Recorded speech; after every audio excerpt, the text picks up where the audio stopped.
aujourd'hui, avec l'univers comics, on va partir à la découverte de Shadow Life, qui est un album qui est sorti chez Ankama et qui est réalisé par Anne Exou et Hiromi Goto, Goto au scénario.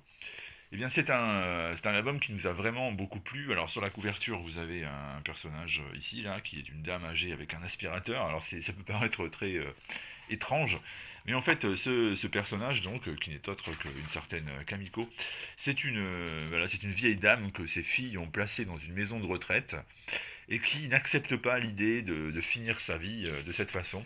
Elle entend vivre libre, elle entend rester maîtresse de ses actes jusqu'à la fin, et bon, étant donné le peu de temps probablement qu'il lui reste, elle ne va pas le passer en compagnie d'autres vieillards grabataires à vivre une vie qui ne lui plaît pas.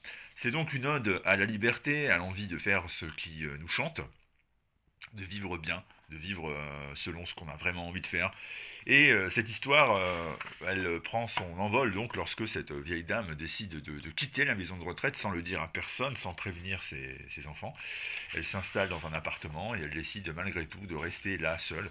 Alors c'est pas simple hein, parce qu'elle n'est pas en très très bonne santé, elle a des médicaments à prendre tous les jours et on peut pas dire qu'elle y parvienne forcément très bien. À chaque fois qu'elle explose de rire parce que mine de rien elle a quand même une certaine joie de vivre, elle souffre aussi d'incontinence et donc au quotidien c'est quelque chose de pas forcément simple à vivre et un peu d'humiliant même. Bref, la vie n'est pas si simple, néanmoins c'est sa vie et personne d'autre ne peut en juger si ce n'est elle-même. Le problème c'est qu'elle va commencer à voir apparaître des formes ectoplasmiques, l'ombre de la mort qui va la suivre, sachant que sa vie n'a pas été facile. Par exemple, elle a perdu son mari au volant de la voiture, il a eu une crise cardiaque, la voiture a fini dans un lac, le mari s'est noyé alors qu'elle en a réchappé. Et donc, voilà, petit à petit, cette ombre de la mort commence à la frôler d'un peu trop près et vient réclamer son dû, c'est-à-dire sa propre existence. Sauf que notre héroïne, entre crochets, va acheter un aspirateur dans un magasin d'électroménager et va parvenir à aspirer cette ombre de la mort dans l'aspirateur. Et donc va conserver dans une espèce de petit réduit la mort emprisonnée dans l'aspirateur et du coup va pouvoir prolonger son existence. Alors ça va pas être facile, elle va avoir d'autres pépins physiques, elle va se casser un bras par exemple, elle va par contre renouer avec une ancienne flamme puisqu'avant d'être mariée, elle a eu une relation avec une amie qui a été très importante pour elle dans sa vie mais qu'elle a dû abandonner et elle va la retrouver à la fin de sa vie. C'est donc tout simplement une histoire très personnelle, très intimiste.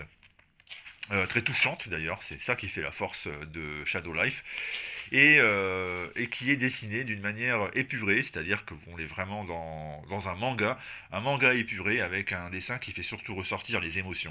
C'est surtout ça qui compte, parfois un simple petit trait, une simple petite fêlure, une simple petite euh, apparition comme ça sur le visage et vous avez les sentiments qui explosent, qui se manifestent dans une grande simplicité. Il n'y a pas d'esbrouf, il n'y a pas de volonté de faire des choses artistiquement ultra abouties et ultra novatrices, mais on privilégie l'émotion et ça marche. Ça marche et si vous aimez ce genre de bande dessinée, si vous aimez des choses qui sont racontées auprès de la personne et auprès de l'individu, eh ben moi je vous recommande vraiment ce Shadow Life qui est une très très bonne surprise, une histoire très touchante. En plus c'est plein de symbolique, c'est très poétique et il y a de très bonnes chances que si vous aimiez ce type de récit, eh bien vous adhériez parce que c'est vraiment quelque chose de réussi, d'abouti, de pleinement intéressant.